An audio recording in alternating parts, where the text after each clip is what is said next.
有在 follow 我们 page 的朋友都知道哈，在过年之前，马自达就推出了，或者是说 preview 了他们家的小改款 CX-5，然后呢，厂商非常慷慨，直接交出30辆新车给各家媒体朋友拿回去过年。这辆车我们一拿就拿了3个星期耶。所以趁着这辆车在差不多过完了年要还回去之前，我们就来分享完整的一篇试驾。这辆车小改款之后，我们对它的印象如何？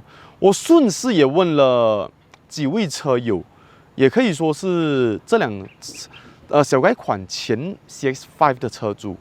没错，今天我们就要来完整解析马自达CX-5，我们这次试驾的是2.0 High 的版本。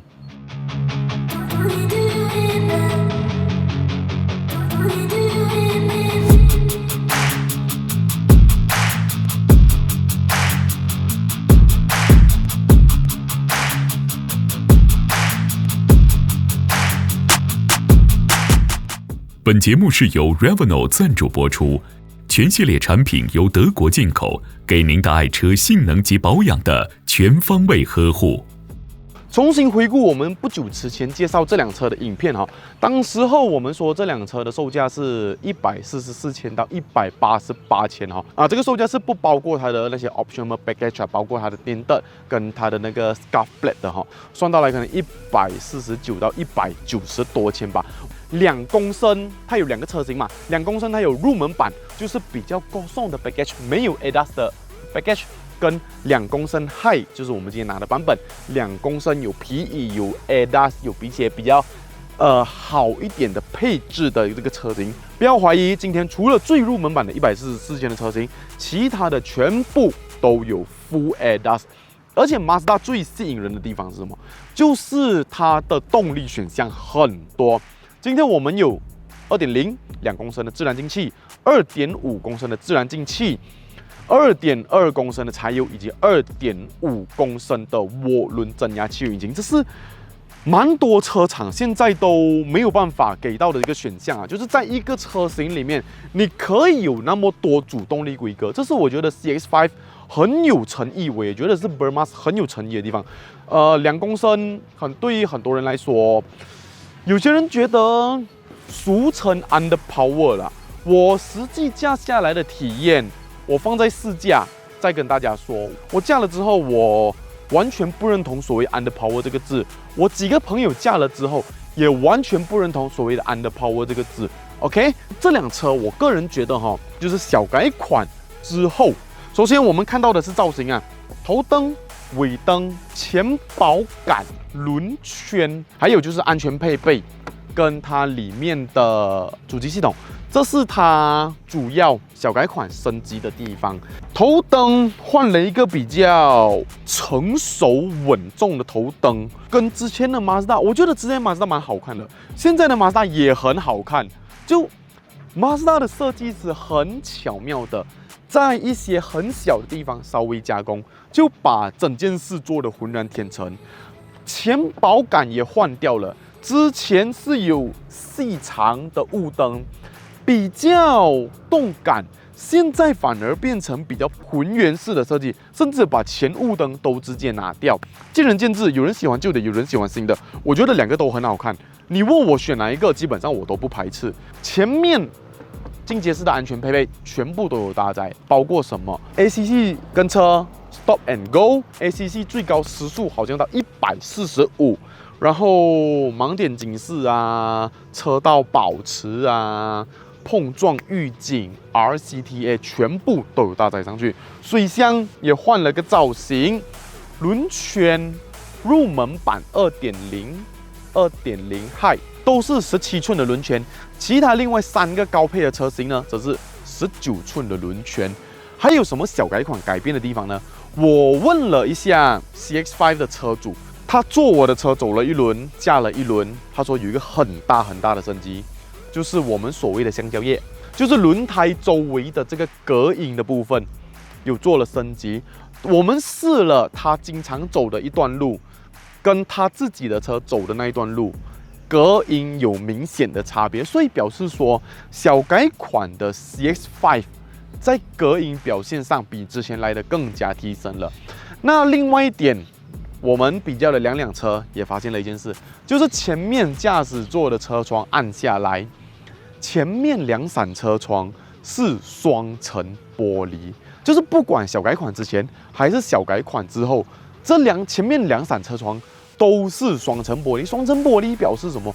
表示它的隔音效果是比单层玻璃来的更好的，就是外面的那些噪音啊、摩托经过的声音啊、车子经过的声音，它都可以更好的过滤。我以为是小改款之后才有的，其实不是，小改款之前就已经是双层玻璃，所以这一点我觉得Mazda在给消费者这件事情上是做的蛮有诚意的哦。那最后你会问我说，你们之前发布的影片下面很多人留言了，小改款前、小改款后面有什么太大的差别啊？Mazda没有什么惊喜的地方。可是我觉得有一件事之前我也就有说过，Mazda CX-5 本身 DNA 已经很好了。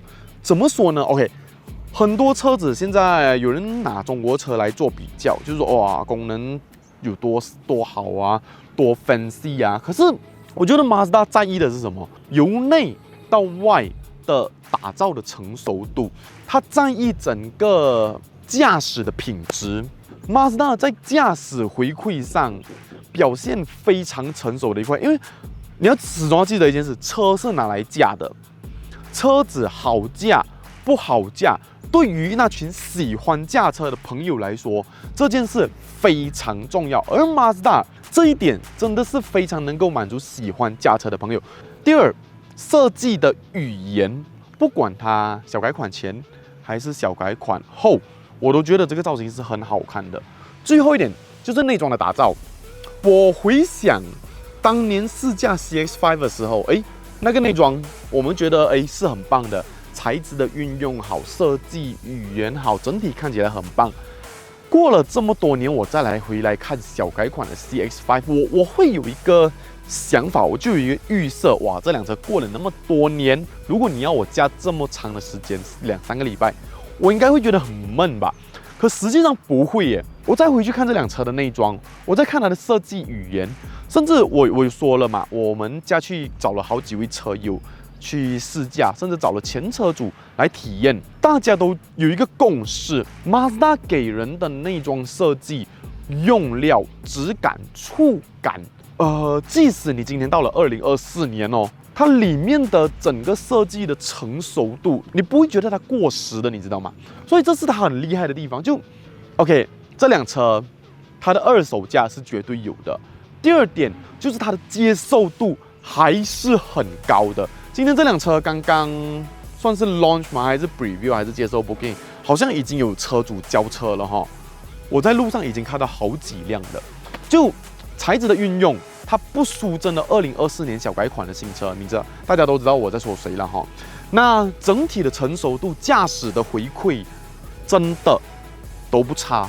CX-5 的车尾整体个性差不多啦，整个浑圆的设计，那个曲线恰到好处的设计还是一样的，但是尾灯的改变呢，让它的个性是稍微有点不同的。之前比较利落，比较那种 high tech 的感觉，这次就为了呼应车头灯，整体的面孔就真的变得成熟了一些，尾灯的线条变得饱满了，因为之前真的是很利落的那个半圆加一个利落的光条，哇，整个就很 sharp 的感觉。现在真的是饱满了很多啊，就是风格真的是做一点小改变，风格差别很大。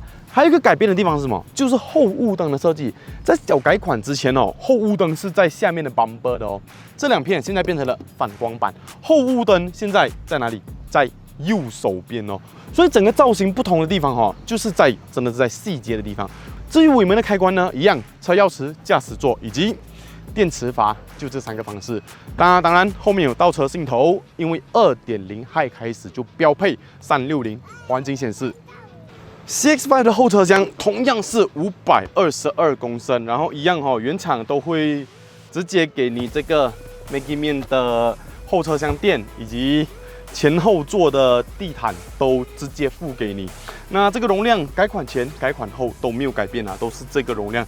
那 SUV 的一个好处就是它的装载能力可以装一些比较高的，它不一定比较大，但是它可以装一些比较高的东西，这是好处。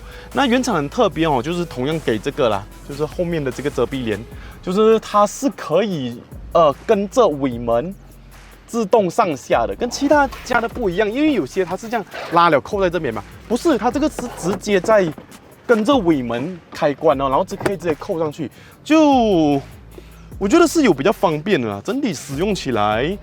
就是你不用去开关，它就尾门开了，它自动帮你抬上来。这使用上来说也蛮方便的。后车厢还有什么呢？有一个电源插槽，有2个小收纳格在旁边，然后下面是有小尺寸的备胎的，还是有的。后座椅背，我们之前发布的时候有说嘛，是424分离倾倒的，而且这是小改款，之前就是424，小改款之后仍旧是424，这边拨，非常方便，它就自己做躺平了，所以整体的使用真的是非常出色的一辆 C3 SUV。引擎室的部分没有什么太大的惊喜啦，没有油压顶杆，但是上面的隔热棉面积非常大。我们今天拿到的是2.0的 NA High 2公升自然进气的高配版，再加上2.0，它的最重要的好处是它可以省油，所以整体加起来，整个礼拜加下来，我即使可以踩得很开心，我的油耗也算是中规中矩，所以我觉得是不错的。好，说一下它的数据哈，今天这辆车搭载的就是这颗2公升的直列4缸 Sky Active 自然进气汽油引擎，输出的马力162匹，扭力峰值是213牛顿米，搭配的同样是这颗 Sky Active 的6速自排变速箱。这颗变速箱不管你是2.0 NA、2.5 NA、2.2D 或者 2.5T， 全部都是同一颗变速箱，所以 Sky Active 的引擎打造真的很出色。不管整个跟变速箱的协调性、输出，你该有怎样的表现，它的 performance，Sky Active 出来之后，对于它家族的产品的方向有了很重要的定位。它尤其是在动力系统这一环交出了非常漂亮一张成绩单。那悬挂的部分呢，前面是 McPherson， 后面是 Multi-Link， 是 C3 SUV 相当常见的一个配置啦。那这辆车有一个重点，就是它所谓的 GVC Plus。GVC Plus 是一个很耐人寻味的系统，就是说它若有若无，你不知道它是否存在。但是它其实在很多时候，尤其是驾驶的时候，在你一点点的摆弯、进弯、出弯，控制你的动力输出，让你觉得你的车身有更好的掌控感，这是一个很妙的东西，大家可以去做 further study 哦。它怎么在你入弯的时候限制一点点你的油门，然后让你在过进弯、出弯都有更好的动态表现，这是整体上来说做得很巧妙的一个地方。好，坐上 CX-5 的后座 ，OK。首先第一件事，前座调到我的驾驶坐姿。上山嘛，我稍微调的比较前一点，比较专注在驾驶的位置哈。我的膝盖剩2个拳头，2个指头，头部1个拳头，2个指头。就是我的身高是169公分，所以照这个膝部空间来说，目前我驾过 Forester， 我上过这个 CR-V， 确实 CX-5 是里面之中空间比较小的一个。为什么？因为我个人觉得CX-5 很在意什么，就是车身尺寸。我为了让我有更好的驾驶体验，所以我牺牲一点空间，我把车子放到一个刚好的尺寸，针对驾驶可以有更好的体验，可以有更好的整个回馈。对于家用而言，设定刚刚好而已。那我的驾驶可以有完全不一样的这个呈现。当然，我觉得大是好，但是驾驶也是很重要的一个体验哈。所以你问我它跟 Forester 有什么不一样？它跟 Forester 截然不同。Forester 的空间大很多，那高度也高很多，镜子也大很多，就一种很开阔的视野，采光很好，各有各的好处啊，这是我想说的。那中间隆起很高，因为高配版 2.5T 是有全时四驱的哦，后面有冷气出风口，但是没有这个风量控制，也没有温度控制。中间靠手打开来，2个置杯架，然后有2个 USB 插槽。最后一个就是它的室内的车灯，之前我记得应该是黄灯吗？现在全部直接用 LED 了，而且这个亮度很高。最后就是椅垫，看长度够，高度也算恰到好处，然后有一点小凹槽处理了，不算太多。2.0 High 开始都是用皮革座椅，整体的打造这个质感我觉得 OK。大腿长度够，椅背看似有点直其实它可以做角度调整你看它有2段式的角度调整，一个直一点，一个躺一点点，所以我以为说躺一点影响不大，其实对于整体乘坐体验来说是有加分的。材质的运用这个很重要，来皮革软材质，中间是皮革哦，这里也是皮革哦，下面靠手整个是皮革哦，只有下面置杯架这边是硬质塑料，所以你要知道整个靠手车缝线的上半部80% 都是皮革保护所以你的手不管放到哪里，即使是后座都是舒服的。你知道我要讲谁了不用讲啦，发布的时候这辆车之前发布的时候我已经讲过了，这辆即使只是 2.0 High 而已，可是材质的运用还是有诚意的啊。好，坐上驾驶座 ，OK， 先说座椅都是皮革材质，大腿支撑长度够，驾驶副座都是电动调整，而且驾驶本身除了椅子的高低调，大腿支撑的高低调也都可以做调整。副座很重要，小改款之前副座的 2.0 高配是手动的，现在变成电动的了。我的朋友可恶，表示可恶因为它的就是手动的，所以它的整体的使用蛮不错的。然后还有2组记忆装置，整体上 OK， 包覆跟支撑都不错。驾驶盘手动前后上下可以做调整，幅度算是蛮大的。好，start 个车子来看它一下它的内装配置很特别的一件事就是引擎 start 的时候抖动很小很细微，然后整体的引擎宁静度很够。好，刚好开着360环境显示，顺便说一下2.0 High 开始标配360环境显示，但有一个问题就是它画质真的不太行。我刚过年回去把那个 Renault 的燃油添加剂给一位CX-8的车主，然后他也是有360环境显示，他就吐槽说这个画质真的很不行，尤其是在比较暗的环境下，这个360根本就是什么东西都看不到。看了就是我朋友的小改款之前的，他没有360，他只有倒车镜头。它的倒车镜头本身就单是后面那个镜头我觉得画质都有比现在这个好所以这个东西不吗？这个画质真的要升级，因为不止一个车主跟我反映说它的画质太差了。OK， 萤幕尺寸不大，我觉得大家反而没有什么在意的，但是画质太差，这个很重要。我对这辆车真的没有什么在意的点，但是这个360的画质真的需要提升。OK， 好，里面的材质运用跟整个设计语言，就像我刚才讲的嘛，我好多年前介绍过这辆车，我当时觉得很棒。这辆车发布之前，我去想象这个内装，是不是看起来会很老土？但实际上我拿到这辆车子，我完全不觉得有问题耶。看 soft touch 皮革车缝线，然后这个假木纹，chrome 的冷气出风口，下面又有 soft touch 皮革，然后直到空调区这边的抽屉的下面才是硬质塑料，旁边的膝盖衬托也是皮革的，而且空间足够，不会说你的脚打到硬硬的地方，所以你看有厚度的。OK， 你要记这一件事啊，它是有厚度的，手把皮革也是有厚度的，所以你不会那种很单薄就是有些皮革它的下面就薄薄一层东西而已，所以你撞了还是有点痛。可是今天不会耶，你看我多用力撞它，听得到吧？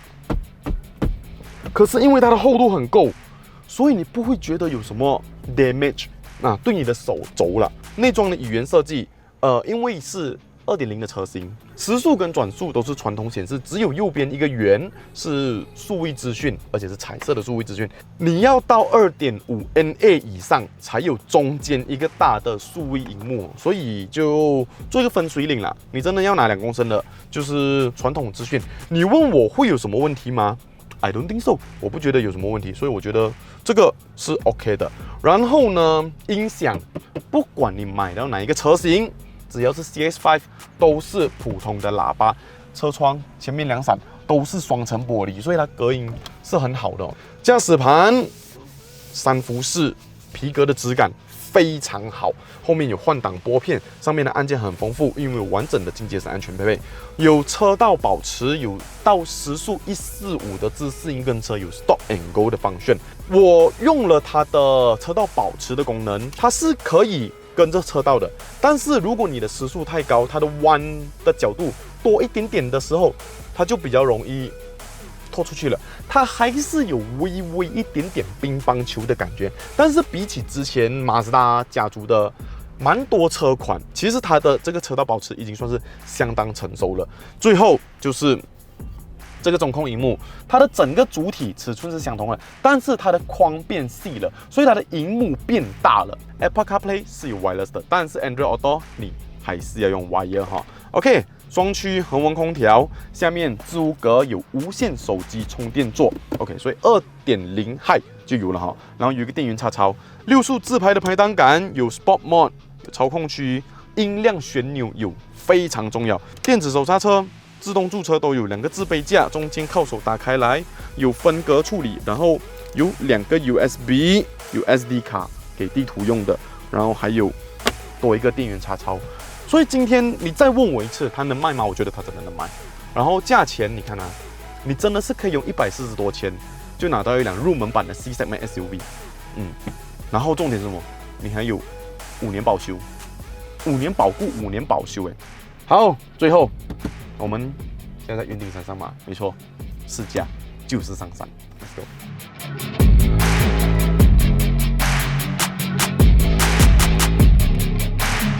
刚好有车友约跑啊，就周末来云顶走走好了，顺便吃个早餐。现在时间是早上7点45分，车算少的了。这辆车哈，如果有在看我们 Facebook 啊。还是一些我们 social media 的朋友都知道，这辆车我们拿了3个礼拜啊，从过年前就一直拿到过完年才还回去，所以这辆车我们真的是有很长的时间，真的是跟它摸透透啊。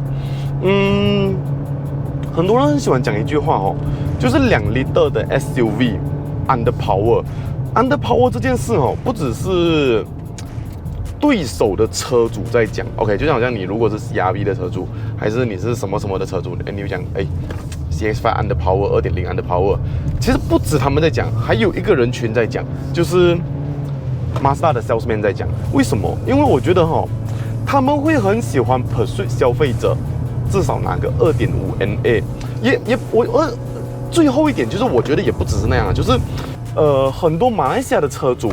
驾惯了就是 1.5 NA 的车子，或者是可能小 turbo 的车子，所以一上手就觉得那个你油门踩一点点，你就要有很大的回馈，这就是主要的问题耶。那你问我这3个礼拜驾下来，这辆车我会觉得有任何 underpower 的迹象吗？我觉得没有什么大问题的。首先underpower 取决于一件很重要的事，你油门敢不敢踩？哇，好大雾。OK， 雾灯开起来。现在没有前雾灯哦，只有后雾灯哦，所以后雾灯开起来，我们继续上山。OK， 你油门敢不敢踩这件事很重要。就你看啊，我现在是差不多油门点个30% 的程度哦。我可以在云顶山上很任性的扫弯，然后就这样一路很满意的上去。你问我动力不够啊？我真的觉得完全没有这个考量完全没有啊，只是雾有点大哦，我不敢跑太凶。大概看没有大问题就可以了。再来第二点，马自达的引擎声真的是好听的，真的，马自达引擎声真的好听，它的换挡逻辑也很好，真的，你讲动力不足哈，你油门点多一点下去，我觉得就可以解决你很多问题了。什么这么变这样？很多雾咯，因为太早了咯。是啊。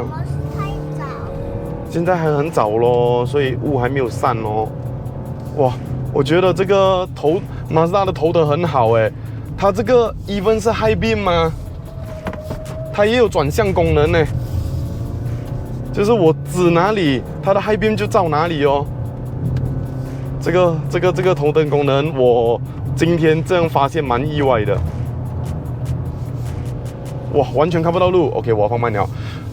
OK， 所以动力有的问题哈，我真的觉得2升的 NA 完全不是问题。当然，如果你今天讲马自达可以给另外一个 option， 可能 1.8 turbo、2升的 turbo， 当然是更好的。可是今天马自达不只给你这样的 option， 它给你什么 2.5 NA， 那个是一个我觉得很棒的条件，就是你可以在 NA 的情况下，然后你有 2.5 大 CC。线性有动力，我觉得很棒。第二个，你有 2.2 diesel， 最后一个你有 2.5 turbo。那你问我3个里面我最喜欢哪一个啊？讲真的，我最喜欢的是 2.5 NA。我觉得 2.5 NA 真的是你有线性，然后你不用担心涡轮你的过热你的热处理问题呀。那是我个人的选择了哈。一辆车的本质在于它的驾驶回馈。它的驾驶回馈最强烈的是几个方面，动力是第一点啊，我个人觉得是足够的。第二点是车架跟整个底盘的打造，你的车子是怎么设定一辆车子的？马自达我觉得对于这件事拿捏的非常好，真的，它的车架强度足够，所以即使它的悬挂稍微舒适一点，整体的 support。是非常够的。最重要的还有一点，就是整个驾驶盘的转向回馈，你可以很确切的知道你 point 的方向然后你是有 confidence 这个驾驶盘给你的回馈是很好的。那边哈，驾驶的满足感它是有给到的。OK， 最后一点就是油耗。我的油耗11.7公里per liter，所以就是1公升的燃油我走了11.7公里，然后这个油耗是我走了1403公里的油耗数据，就是这辆车交到我们现在的 odometer 是1423，这辆车交到我们手上的时候是18公里哦，真的是新车哦。我 run in 它1400公里哦，然后平均油耗是11.7。拿这辆车讲真的，我上 highway 回家过年，然后市区各种跑了。highway 我直接跟大家讲，我的时速是160， 140到160在跑，然后就是其他的路都是尽可能的去很享受这辆车所以油耗还是这样，我蛮惊讶的，真的。我预计可能会说，一个1公升10 km 上下，但是可以到11.7，说明 Skyactiv Engine 跟这个6速自排的变速箱，它协调搭配的很好，再加上这个6速自排真的是做功课做得很足整体的整个驾驶感是很棒的，所以欢迎大家来分享一下你们的想法是什么？对，所以我们今天的试驾就先告一段落，有什么想法欢迎留言我们知道，有没有 subscribe 我们 channel， 我们下期再见，拜。